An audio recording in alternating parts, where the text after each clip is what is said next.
얼마 전에요, 제가 그 뮬란이라는 영화를 집에서 혼자서 처음부터 끝까지 다 봤습니다. 그날 무척이나 제가 할 일이 없었었나 봐요. 이런 경우가 정말 드물거든요. 저에게는 굉장히 특별한 일이었는데 좋은 일도 있었습니다. 왜 그런 거 아니? 그 전에는 저는 실제로 그 뮬란이라는 영화의 메시지가 무엇인지를 잘 몰랐어요. 그냥 그 소녀가 전쟁터에 나가서 공을 세우는 것 정도로 그냥 스치면서 이렇게 보는 그 영화 그림이나 그냥 잠깐 짤막짤막하게 봤던 것들로 그렇게 기억하고 있었지, 정말 그 뮬란이라는 영화가 주는 메시지가 무엇인지를 제가 놓치고 있었다 하는 것을 발견을 했어요. 요즘 그 페미니즘이라는 말을 자주 듣고 또 쓰기도 하는데, 그 영화가 그 바탕이 아주 강하게 깔려 있더라고요. 그러면서 계속 여러 사람에 의해서 반복되는 말이 있어요. 그게 뭐냐면 Take your place라는 말이에요. 너의 자리를 너가 차지해라 라는 말이에요.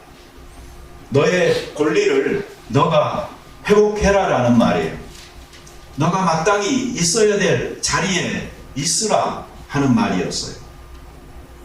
그래서 그 영화가 이렇게 끝나고요, 생각을 해봤어요. 사람들은 누구에게나 자기가 있어야 할 자리가 있구나. 또 그 자리를 잘 지켜야 되겠고, 만약에 내가 그 자리를 벗어났다면 마땅히 내 자리로 다시 돌아가기 위해 노력해야 되겠다 하는 것을 생각을 해봤습니다. 이 꼭 여자라서가 아니고 어떤 이유에서든지 자기의 있는 모습 그대로 그 능력을 인정받지 못하거나 또 자기의 권리임에도 불구하고 마땅히 있어야 할 자리에 있지 못해서 그 권리를 누리지 못하는 이러한 일도 없어야 되겠다라는 생각을 하게 됐습니다. 우리가 읽은 이 시편 51편에서 이 시를 쓴 저자는 다윗 왕입니다. 왕의 자리, 그것이 바로 다윗 왕에 있어야 될 자리였습니다. 그는 어렸을 때부터 이 골리앗 무너뜨린 이스라엘의 영웅이었고, 그 통일 왕국의 그 두 번째 왕이 되어져서 번영으로 민족을 이끌었던 그런 왕이잖아요.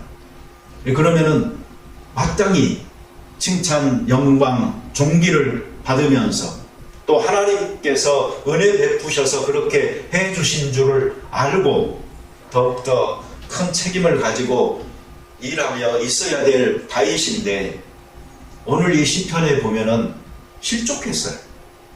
범죄했어요. 바세바와 간음했어요. 그리고 그것을 감추기 위해서 군인이었던 우리아를 전쟁터에 가장 극심한 싸움터로 내보내라고 명령을 해서 죽였어요. 그리고 그를 자기의 아내로 차지하는 이 일을 뻔뻔스럽게 한 사람이 다윗입니다. 우리가 요즘 이야기하는 간음하고 살인하고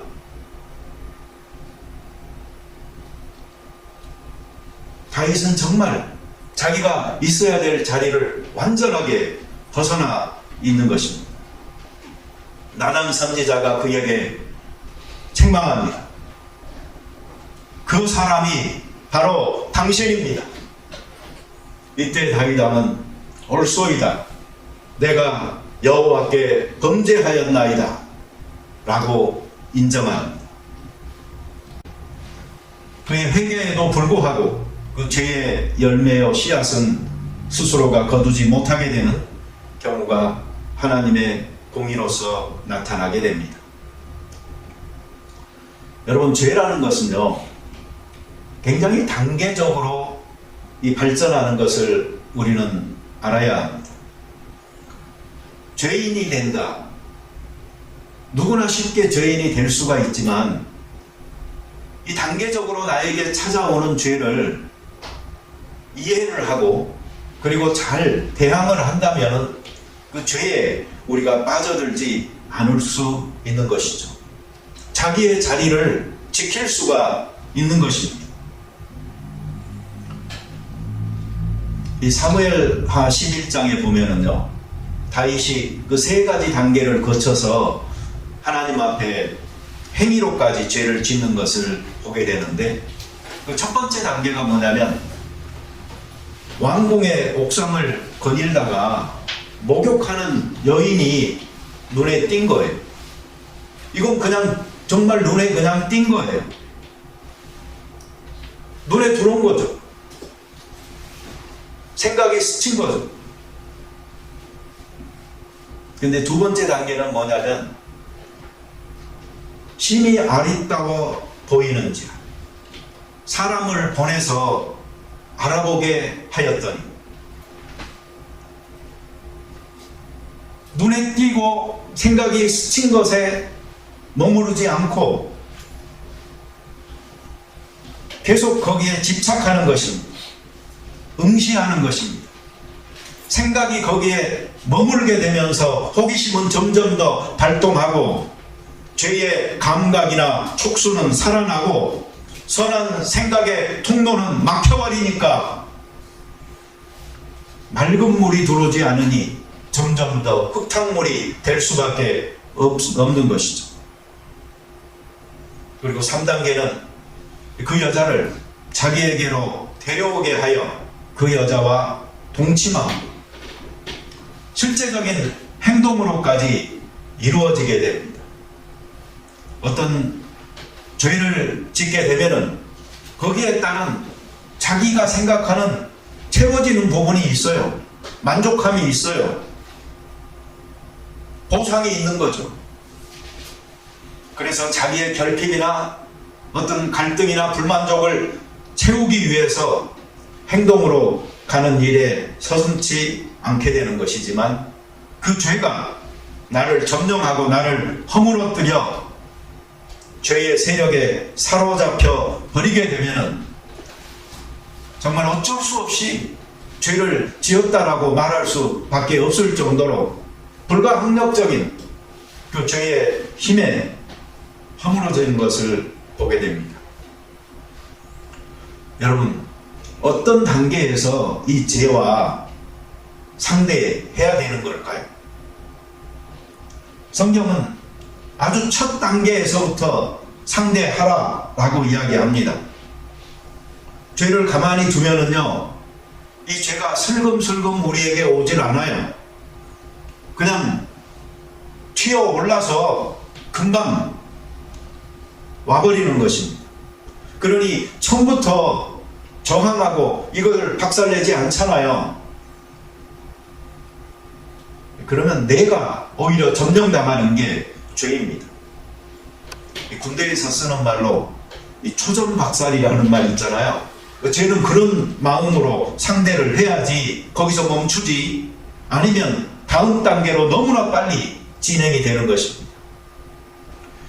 이 예수님께서 주셨던 교훈을 한번 잘 생각을 해보세요. 예수님도 크게 다르지 않아요. 그 죄의 생각, 그 시초, 그 싹쓸 잘라라, 절대로 키우지 말아라, 이것이 예수님의 교훈으로 정리가 될 수가 있어요. 오른쪽 눈이 너로 하여금 범죄하게 하면은 뽑아 버려라. 눈 하나 없이 천국 가는 것이 더 낫다. 왜 오른쪽 손이 너를 범죄하게 하면은 잘라버려라. 손 하나 없이 천국에 가는 게 더 낫다. 선한 일을 행할 때도 우리는 좀 단호해야 해. 악과 절교할 때도 단호해야지. 그렇지 않으면 점점 더 타협하게 되고 핑계를 찾게 되면서 죄가 나를 점령하도록 허용하는 것이 되는 것입니다. 인정사정 없이 쳐내야 될 때는 그렇게 하십시오. 근데 여러분 조심해야 될 게 있어요. 절대로 남의 것부터 먼저 자르려고 하지 마세요. 남의 범죄하는 거 보고 달라들어서 그거 처단하려고 하면 안 되는 겁니다. 대대로 된 사람들은요, 자기 눈에 있는 들보를 먼저 보지 남의 눈에 있는 티를 먼저 보고 도끼 들고 달려들지 않습니다. 가끔 그 해외 토픽 같은 데 보면은 뭐 요즘도 그러는지는 모르겠지만 제가 접했던 기억들이 나요. 사우디아라비아 같은 데서 뭐 물건 도둑질하다가 잡혀가지고 손 잘렸다, 뭐 이런 기사들 우리 봤었잖아요. 이 문자에 매이면은 그렇게 되는 겁니다. 그런데 그 정신은 뭐냐면 그렇게 단호하게 죄에 대하여 마음을 먹고 처음부터 잘 대처하라라는 말입니다. 한번 베드로 봐보세요. 겟세마네 동산에서 그 군인들이 대제사장의 이제 그 종들과 함께 예수님 체포하라고 왔을 때 베드로가 칼을 뽑아서 그 종 말고의 귀를 잘라버렸잖아요. 자기 스승을 지키기 위해서 그렇게 했던 베드로예요. 근데 베드로가 만약 그러한 미움과 분노를 스스로에게 적용하여서 그대로 가지고 있었다고 그러면 그 후에 그가 어떻게 해야 됐을까요? 예수님을 부인하고 저주까지 한 자기 입을 잘라야 되지 않아요? 멀리서 예수님을 따르고 도망간 자기 발을 잘라야 되지 않겠어요? 그러나 그렇게 하지 않고 그가 회개를 통하여서 회복되어지는 것, 이거 얼마나 귀한 메시지입니까? 실제로 우리가 칼을 들어서 우리 어떤 신체 부위를 파내고 없애서 죄와 상대하려고 하지는 않아도 되지만, 그러나 그 정도의 각오, 그 정도의 마음을 가지고 있어야 이 죄와 우리가 상대를 하는 겁니다. 그래서 성경에서는 너희가 죄와 싸우되 아직 피 흘리기까지는 싸우지 않았다라고 말하는 거예요. 투쟁하는 거예요. 이 종교개혁자 칼빈 선생님이 했던 말 중에 새가 머리 위로 날아다니는 것을 막을 수는 없지만 그 새가 머리 위에 둥지를 트는 것은 막을 수 있다라고 말했어요. 죄가 1단계에서 내 눈에 들어오고 생각으로 스치더라도 그건 막을 수 없었다 할지라도 그 죄가 내 머릿속에 또아리를 틀고 거기서 살 수 있도록, 새끼치면서 벗어날 수 있도록 하는 것은 우리가 막을 수가 있는 것입니다. 그러니 죄는요, 가만 놔두면 안 돼요. 그냥 초창기에 이런 각오로 대면하여 물리쳐야 되는 것입니다. 근데 이게 또 은혜로 되는 특성이 있어요. 사람의 어떤 결심으로만 되는 것이 아니고, 그래서 다윗도 정말 하나님의 은혜에 기대하면서 살았던 사람이잖아요. 그런데 어느덧 그가 자기 지위가 사람들 중에 제일 높아지고 자기 명령을 따르는 사람들이 많아지고 하다 보니까 전쟁터에서의 그 고단함과 수고로움이 사라지고 여유가 찾아오고 하다 보니까 왕궁 안에서 편안하게 논이다가 그러한 범죄에 빠져들게 되어졌던 것입니다. 그러니 오직 우리는 은혜로 이것이 가능함을 믿으면서 하나님의 공유를, 하나님의 인자하심을 늘 간구하면서 살아야 되는 것이죠. 11절에 보면은 다윗이 이런 말을 해요. 나를 주 앞에서 쫓아내지 마시며 주의 성령을 내게서 거두지 마옵소서. 주의 성령이 떠나잖아요. 그러면 아무것도 아닌 거예요. 하나님의 사람은 하나님의 영이 거하고 거기에 사로잡힘이 강할수록 더 하나님의 사람다운 사람으로 살 수가 있는 것입니다. 자기의 자리를 지킬 수가 있는 것입니다. 그런데 1단계에서 실패했어요. 2단계에서도 실패했어요. 3단계까지 가버렸어요. 죄는 지어버렸어요. 물을 엎질러 졌어요. 그러면은 어떻게 해야 돼요? 이제 회개밖에 남은 게 없습니다. 최대한 빨리 이것도 회개를 해야지 살아나는 겁니다. 회개가 늦어질수록 그 죄는요, 내 안에서 끝난 게 아니에요. 계속 더 터져요. 그래서 처음에는 바세바를 취했는데 그걸 나중에는 감추기 위해서 우리아를 죽여야 되고 하는 범죄로 점점 더 커가는 것입니다. 그러니 내가 죄를 지었구나 하는 순간 빨리 회개하고 하나님 앞에 내 정직한 영을 새롭게 하소서라고 하나님 앞에 기도 드려야 되는 것입니다. 아니면 추잡한 일은 더 일어나고 죄를 덮기 위해 또 죄를 짓는 악순환이 진행될 수밖에 없는 것입니다. 그런 과정에서 죄는 점점 더 전염됩니다. 공범을 찾게 되는 것입니다. 죄는 전파력을 갖고 있어요. 그리고 핑계를 만들고 책임을 돌려버립니다. 여러분 드라마나 영화 보잖아요. 그러면 요새 한국에 이 검사들 이런 문제가 좀 커서 그런지는 몰라도요. 죄는 지가 지어놓고 완전 범죄로 자기가 벗어나기 위해서 죄 없는 사람에게 그 죄를 뒤집어 씌워놓고 감옥에 보내고 뭐 하는 그런 내용들이 많아요. 여러분 죄 지었다고 인생 끝난 것은 아닙니다. 자포자기할 필요 없고 자살할 필요도 없습니다. 살 길이 있습니다. 첫 선택은 내가 잘못했다 할지라도 두 번째 선택은 옳게 생명의 길을 찾을 수가 있는 것입니다. 여기 다윗처럼 내가 하나님과 사람 앞에 범죄했습니다 라고 인정하고 고백하고 하는 순간에 나에게서 멀리 떠난 것 같은 그 하나님은 여전히 내 곁에 가장 가까이에 계시다는 것을 발견하게 되는 것입니다. 오늘 여기 성경에 보면 굉장히 특이한 표현이 있어요.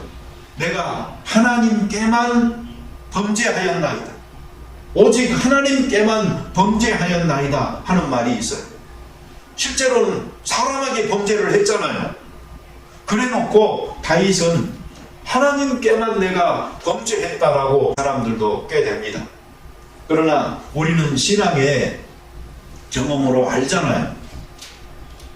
자기가 죄를 지어서 누군가에게 손실을 끼치고 아픔을 주면은 죄를 회개한다고 했을 때 당연히 그런 사람들에 대한 미안함을 갖는 거죠. 근데 다윗은 여기에 더해서 사람에게 자기가 잘못한 것이 하나님 앞에서도 잘못한 것이며 이것이 하나님 앞에서 내가 저지른 범죄라는 것을 고백하고 그리고 그 하나님 앞에 용서를 구하고 있으니 이것이 얼마나 옳은 자세입니까? 여러분 하나님을 만나는 일도요 회개 없이는 안 되는 것이고요 크리스찬의 구원도 회개 없이는 불가능합니다. 마찬가지로 크리스찬이 이 은혜 가운데서 살아가는 삶도요 회개 없이는 불가능해요. 크리스찬들은 끊임없이 회개하는 거예요. 회개하면서 믿음의 삶을 하나님의 은총으로 감싸달라고 내가 그렇게 살아갈 수 있도록, 그렇게 닮아갈 수 있도록 해달라고 요청하면서 한편으로는 자기의 아픔을 쌓아안으며 연약함을 인정하면서 은총에 기대면서 살아가는 것입니다. 오늘 권사님 기도 속에 단단한 음식이라는 말이 나왔어요. 제가 좋아하는 말이에요.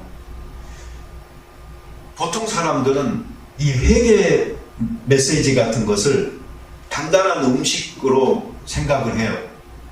성경도 그렇게 말을 해요. 그렇지만 저는 이 실제적 목회의 측면에서 보잖아요. 그러면 회개의 메시지는 이건 단단한 음식이라고 보기가 어려워요. 그냥 맨 처음에 먹어야 될 음식이다라는 생각이 들어요. 회개 없이는 하나님을 만나지도 못하고 구원을 얻지도 못하는데 어떻게 이 회개의 메시지가 단단한 음식이 될 수 있냐고요. 크리스찬의 삶의 초기에서 확고하게 받아들여야 되고 그로 인하여 변화가 있어야 되고 그래서 하나님의 자녀가 되는 것인데, 그래서 회개의 메시지는 어찌 보면은요 기본 중에 기본입니다. 그냥 초보 중에 초보입니다. 그래서 저도 가끔은 이런 설교를 하기는 하지만 회개를 계속 언급하기가 좀 그래요. 이미 하나님 앞에 돌아온 사람들, 회개하고 믿음의 삶에 정진하여 성장하는 사람들에게 회개의 메시지는 때로는 그냥 용기를 빼앗는 그런 말이 될 수도 있는 것입니다.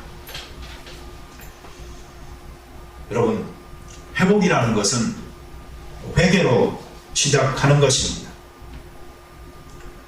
2절에 보면 다윗이 나는 내 죄가를 아오니 내 죄가 항상 내 앞에 있나이다 이렇게 말을 했어요. 성경에 보면은 이 죄과라는 말은요 좀 죄에 대한 아주 기본적인 뜻을 포함하고 있는데 그것은 반역한다라는 말이에요. 반역한다. 하나님에 대해서 반역하는 모습이 나에게 있나이다. 하나님을 즐겁게 해드리는 게 아니고 나만 생각하면서 살았던 삶의 영역이 있나이다 라고 다윗이 지금 하나님 앞에 고백하고 있는 것입니다. 이 C.S. 로이스라는 굉장히 유명한 기독교 변증가가 계셨어요. 20세기에 가장 훌륭한 사람이다라고 이야기를 하는데 그분이 한 말 중에 이런 말을 했어요. 이 회개라는 것은 조금 문제가 생긴 나를 어떻게 좀 고쳐갖고 좀 살아볼까 하는 문제가 아니고 총과 칼을 하나님께 들고 반역했던 사람이 그 총과 칼을 내려놓고 정반대의 방향으로 급속하게 돌이키는 것을 의미한다라고 이야기를 했어요. 실제로 이 죄에 대해서 깊이 생각하고 자기를 성찰하고 하는 거 얼마나 중요한지 몰라요. 어쩌면 우리가 좀 바쁘다 또는 어떤 프리오큐파이드 된 어떤 일들 때문에 내가 거기에 신경 쓸 부분이 없다라고 말할지 모르겠지만 사탄이 결국 하는 일은요 정말 나 자신을 돌아보지 못하게 만드는 거예요. 근데 우리는 다 알잖아요. 무슨 유명한 철학이나 종교나 이런 토론의 문제를 떠나서 너가 지금 어디 있느냐, 내가 지금 어떻게 살아오고 있는가, 내 모습이 얼마나 하나님 앞에 처참하게 비춰지고 있는가, 나는 그 문제를 돌아보면서 하나님 앞에 회개하고 하려다 보잖아요. 그러면 여기 5절에 이야기하고 있듯이 말할 수밖에 없는 거예요. 내가 죄악 중에서 출생하였으며 어머니가 죄 중에서 나를 잉태하였나이다. 모든 게 죄란 말이에요. 내 생각들이 내 삶에서 만들어내는 것이라고는 쓰레기밖에 없는 것들이 사람들에게는 그럴듯하게 보일지라도 내 감추어진 동기들을 내가 알고 살펴보니 얼마나 한심한 나이고 허물 많은 나이인지를 우리는 알게 되는 것입니다. 자기의 생애, 삶, 그 존재 그 자체가 죄악의 덩어리다 하는 것을 깨닫고 그것을 슬퍼할 수 있는 사람들이 회개할 수 있습니다. 사도 바울도 같은 고민을 말했잖아요. 나는 선을 행하고 싶어요. 그런데 내 안에 또 다른 내가 살고 있어요. 그래서 선을 행하고 싶은 내가 있는데 자꾸 선을 행하지 못하도록 방해를 합니다. 이 사망의 몸에서 누가 나를 건져낼 수 있겠습니까? 라고 존재론적으로 절망적 자기를 발견하고 하나님 앞에서 세울 수 있는 사람들, 그 사람들이 바로 예수 그리스도의 십자가에서의 희망을 발견하는 것이고 거기에 온전히 매여 달리길 수밖에 없는 것입니다. 그리고 다윗은 실제적인 결단으로 돌이킴으로 방향을 전환하기 시작합니다. 13절에 보면은요, 내가 범죄자에게 주의 도를 가르치리니 죄인들이 죽게 돌아오리이다. 하나님 앞에 용서를 구한 자기, 그리고 용서받은 자기가 죄인들에게 이 주님의 도를 가르치겠노라. 그러면 그들이 죽게 돌아올 거라. 14절에 내 혀가 주의 의를 높이 노래합니다 라고 이야기하고 있고, 15절에 내 입술을 열어주소서 내 입이 주를 칭송하며 전파하리이다 라고 이야기합니다. 얼마나 놀라운 변화입니까? 회개를 통과한 사람들이 꿈꾸는 미래, 그 모습. 그런데 자기만이 아니고 18절에 보면은 하나님의 백성이나 교회가 유익을 얻게 되고, 19절에 보면은 값비싼 재물인 그 수소를 자기가 하나님 앞에 드리겠다라고 이야기하고 있는 것입니다. 이 창조주 하나님을 노래하는 자리, 섬기는 자리, 얼마나 아름답고 귀합니까? 하나님의 의를 높이고 주의 도를 가르치는 그 자리가 얼마나 행복한 자리입니까? 그래서 예배 시간은 참으로 귀한 것입니다. 회개한 사람들이, 용서받은 사람들이 모여서 그 구원의 감격과 기쁨으로 때로는 자기 자리에서 벗어나서 엉뚱한 곳에 가서 있었다 할지라도 다시 회개하고 돌아와 하나님 앞에서 자기의 자리를 찾게 되는 순간 맞이하게 되는 그 회복시키는 구원의 즐거움으로 인하여 뛰며 찬양할 수 있는 이 시간이 얼마나 귀한 시간입니까? 성도의 교제에 인하여 우리는 실제적으로 얼마나 큰 사랑과 도움을 힘입으며 살아가고 있습니까? 우리 모두 내가 있어야 할 자리가 어디인가 하는 것을 좀 생각해 보면서 하나님 앞에서 나의 존재를, 나의 행함을 돌아보시고, 그리고 우리가 마땅히 회개할 것들은 회개하고 구원의 즐거움을 다시 회복하여 있어야 할 자리에 있는 우리들이 되어져야 되겠습니다. 왜 아멘을 하세요? 나 아직도 많은데. 근데 뭔가 사람이 좀 통하기를 하는 것 같아요. 여기다 내가 적어놨어요. 뭐라고 적어놓은 줄 아세요? 여기서 끝낼 것인가 판단하라. 이렇게 적어놨어요. 네, 그러면 이 설교는 다음에 한 번 더 하게 되겠죠. 그래서 여기에 보면 그렇게 또 적어놨네요. 공동체에 초점을 맞춰서 다음 주에 할 수도 있다. 이렇게 그러니까 그렇게 하도록 하겠습니다. 같이 기도 드리겠습니다. 자비로운 주님 감사합니다. 우리에게 구원의 즐거움을 맛볼 수 있도록 해주신 것을 감사합니다.